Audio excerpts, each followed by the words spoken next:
Hello, I'd like to talk to you today about working on a new edition of a book.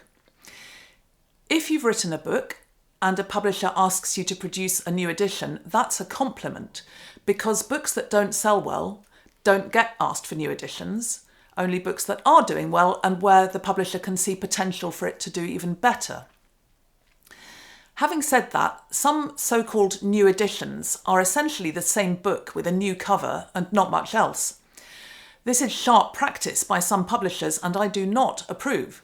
I think any new edition should have a significant chunk of new material and everything else should be updated.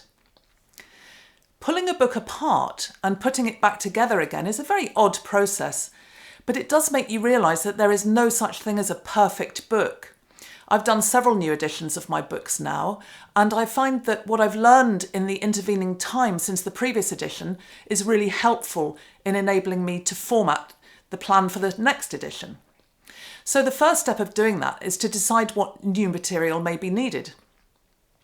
In the second edition of my book on creative research methods, I added embodied research as a major pillar of creative research methods because the literature on it had really expanded in the 5 years since the first edition.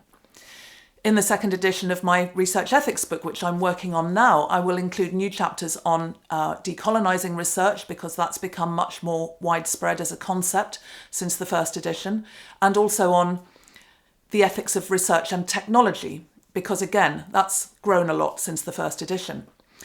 So once you've decided what new material you need to include, the next step is to figure out what of the existing material needs updating.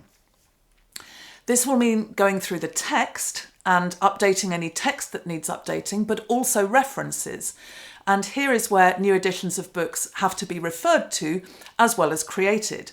So some of the key texts in the research methods field tend to get updated every 5 or 6 years. So probably since your last edition, there'll be new editions of those key texts which you'll need to get hold of, and you'll need to find out if they still say the same thing and what the page number is if you're including page numbers and so on. That can be quite laborious, but it's important to get it done. So once you've figured out what new material is needed and what of the existing material needs updating, you can make a plan for the work. Then you can do it, which sounds easy, right? It is easier than writing a book from scratch, but it is still a chunk of work. It usually takes me a year to create a new manuscript, then it goes for review, and sometimes the reviewers have good ideas, which means more work. But it is worth it if your book needs updating. It's much better to do it yourself if you can than hand it over to someone else.